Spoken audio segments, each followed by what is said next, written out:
Fire Godzilla, the legendary monster movie kaiju imbued with the power to control the elemental forces of fire. Who would ever believe that this colossal creature might just be roaming around the world of Minecraft? Well, hold on there, adventurers. Maybe this might not be quite the, excuse the pun, tall tale that it seems. After all, if you've spent enough time in and around certain biomes like the mountains, then you'll be used to the sight of huge ravines in the surface of the overworld, some that even lead into caves below.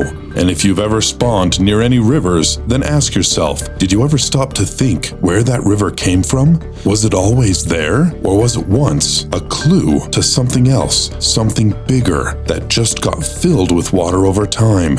And what about all those craters and floating islands in the more mountainous biomes? Did the landscape naturally form that way? Or is it possible that these craters and rivers aren't all what they seem and are actually giant footprints left by the towering king of the monsters? Safe to say there's always stories to be uncovered in the world of Minecraft. Could Fire Godzilla have been real at one time? After all, something as simple as a lava fall could have been left behind by the big burning reptile. But if he does exist, then where in the world of Minecraft is Fire Godzilla? Surely, if he was still out there somewhere, then he'd be pretty hard to miss. Adventurers would be able to see a creature of Fire Godzilla's immense size and stature from miles away without the need to use the zoom of a bow and arrow to spot him. Well, why don't we try and uncover the true story of Fire Godzilla's origin and figure out if his creation really shaped the world of Minecraft as we now know it.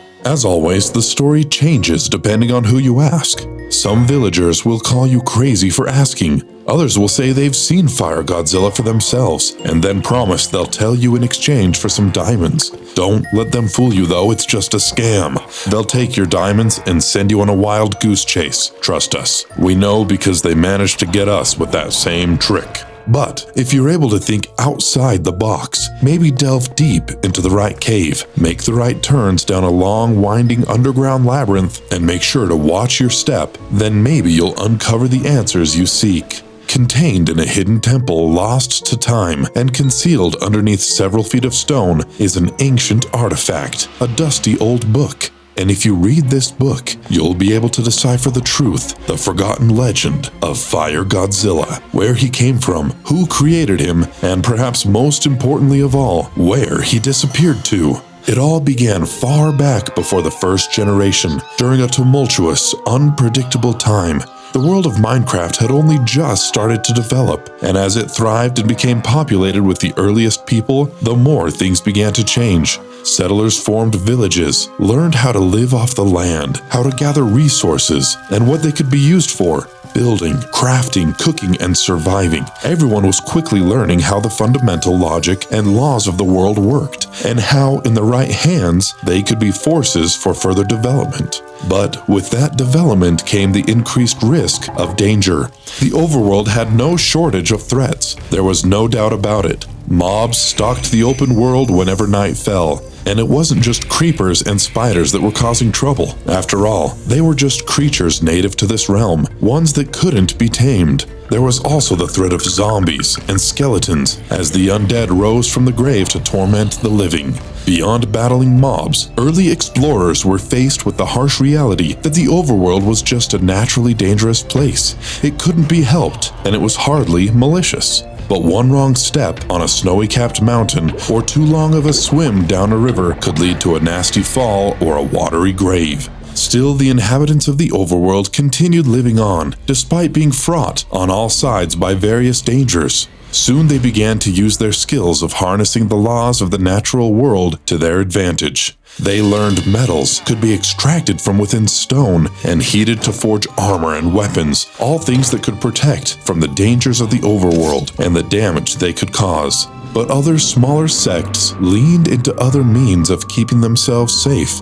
They dabbled in magic and mysticism, powerful agents to those with the skills required to wield them. But in the wrong hands, spells and charms could easily cause the spread of chaos across the land. One such group called themselves the Crafters Guild, and they would often try to use unconventional methods of combining resources with magic to create new ways to protect themselves. Sometimes they would even try to bestow enchantments upon animals in the hopes of taming them and making them loyal protectors of the guild and its members. However, it was the day they discovered the nether that things all changed. It had happened quite by accident. One of the guild members had been arranging blocks of pure obsidian into a large rectangular frame. Then, just to see what might happen, he struck a flint and steel in the center, experimenting as the Crafters Guild often did. The result was the first ever portal to a place known as the Nether. It was another realm, a whole other world with its own laws that were completely different to the overworld. There was no cycle of day into night, and no weather either. It was rife with an entirely different ecosystem, as well as many dangers of its own too. Immediately, the Crafters Guild set about exploring the Nether, searching to uncover what untapped resources could be found in this new realm. Beyond the few different types of vegetation growing there were structures too. Fortresses that seemed to suggest some other civilization had once resided in the Nether. But now all that was left were many hostile, fiery mobs that didn't take too kindly to the Crafters Guild barging in. Many battles ensued with the guild explorers and the denizens of the Nether, until one of these explorers made quite the discovery. His name was Tomo, and he realized something odd about the blazes, a flaming mob that resided in the Nether realm. When defeated, these beings that seemed to be made of pure fire would drop small glowing hot items, blaze rods. With great care, Tomo and the others transported those dangerous items back to the overworld to present to the Crafters Guild. While an impressive discovery, they still weren't entirely sure what blaze rods could actually be used for. Tomo set about trying to find out the answer to that question, as was the ethos of the Crafters Guild. He learned blaze powder could be crafted using these fiery items, and this proved to be a useful ingredient in strength potions. Tomo also discovered that the blaze rods could be used as fiery fuel, burning for quite some time when placed in a furnace. This made Tomo convinced that there was more potential for blaze rods to be used as a source of heat, light, and energy. If harnessed properly, perhaps they could be the literal spark that lit the fires of a new age. He began trying to use the guild's knowledge of crafting to create new blaze rods from scratch. That way, they wouldn't have to risk dangerous excursions into the Nether and battles with deadly blazes in order to obtain more. Through many experiments, countless trials and errors, and a number of brushes with total failure, Tomo was eventually able to conjure the first magic blaze rod.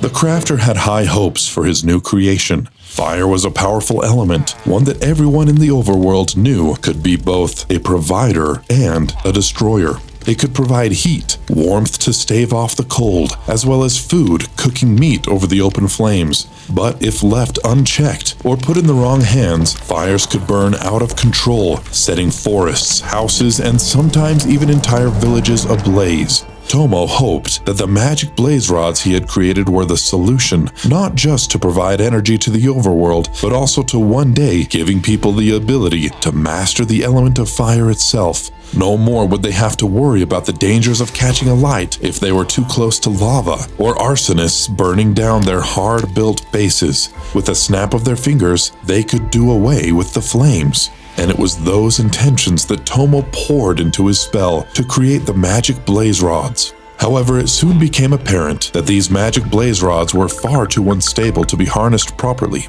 When they attempted to use it in their furnaces, the magic-imbued blaze rods seemed to work at first, fueling the fire and allowing the furnace to be used for smelting. But much to Tomo's disappointment, the magic blaze rods started to exude a mysterious energy, causing much concern to the Crafters Guild. Perhaps the most devastating test was when they learned just how combustible the magic blaze rods were.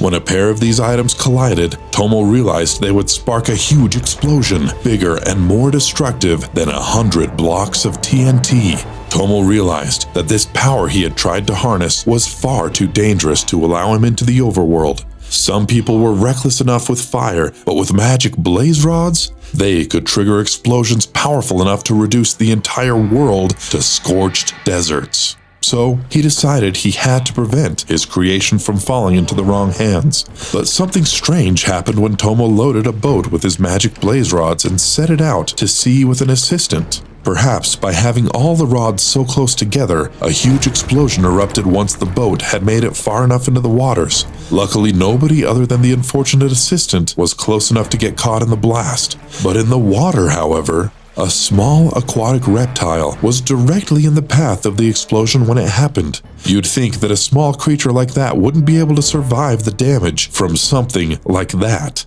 And in a way, you'd be right, but it wasn't destroyed. Instead, it changed. To the surprise of Tomo and the rest of the Crafters Guild watching the boat far out at sea, a huge reptilian head suddenly broke through the surface of the water, its body now sporting a red magma glow. The water wasn't dousing the flames of the newly created creature as it rose up to its full ginormous height and let out a mighty roar.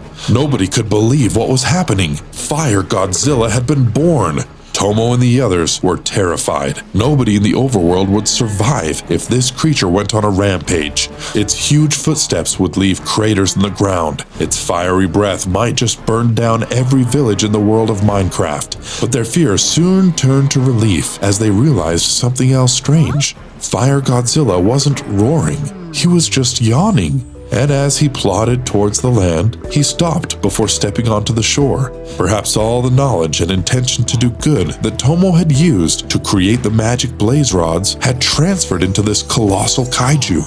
As it turned out, Fire Godzilla wasn't a destroyer at all. Instead, Tomo and the rest of the crafters realized he was a defender. They were surprised to learn that Fire Godzilla was so friendly. Perhaps it was because he was so much bigger, or more likely because he could breathe and control fire. But as it turned out, Fire Godzilla was even aware of how dangerous his powers could be. He was as careful as he could be whenever he left the sea and roamed the overworld, leaving giant footprints but making sure he never got too close to villages or forests where there would be a lot of wood he could accidentally burn down. And he returned to the water frequently, the sea never dousing his fire completely, but at least making it less of a danger for a while. Of course, Fire Godzilla could certainly bring the heat when it was needed. The Crafters Guild called on him many times when the villages found themselves in jams, terrorized by mobs. A quick blast of a fireball, though, and they wouldn't be a problem any longer. So what became of Fire Godzilla? Why isn't he still wandering around the overworld of Minecraft to this day? Well, you see, the day the magic blaze rods exploded didn't just give an aquatic lizard the power to control fire. It also awoke something else, deep beneath the water, the drowned. A new form of undead underwater zombies started to crawl to shore, attacking any innocent villagers they came across. Crusted in barnacles, they hurled coral-covered tridents at anyone that had ventured too close to rivers or had gone exploring dripstone caves. There was nothing else for it. The Crafters Guild had to call on Fire Godzilla once more to protect them. The enormous magma monster came to their aid as an army of the drowned rose up from under the waves. The battle was fierce. The drowned had gathered wood from old shipwrecks on the seabed and crafted boats of their own. They threw tridents at Fire Godzilla, barely enough to scratch his scales, given how tiny they were compared to him, but there was only one Fire Godzilla and lots of them. They fought for days. Every time Fire Godzilla caught one of the drowned with a blast of his magical fire breath, more swam up into view and continued the attack. The gigantic fiery protector had grown exhausted. He stomped and swiped at the drowned, managing to sink plenty of them, but after so much time spent fighting, he needed to rest. And a creature his size didn't just need a quick power nap to recharge. Fortunately, most of the drowned had retreated, meaning Fire Godzilla could slink further out into the sea. His fire would never be snuffed out, but he needed time to recover, and so he went into the water to sleep, dormant but not gone forever. At least that's where the dusty old book ends. Who knows? Maybe it was all just a myth. After all, if Fire Godzilla was going to return to Minecraft one day, then surely it would have happened by now. But then again, what if he's still out there, just enjoying his rest and waiting until he's needed? Perhaps one day, if there's some real trouble in the world of Minecraft, then Fire Godzilla will rise again.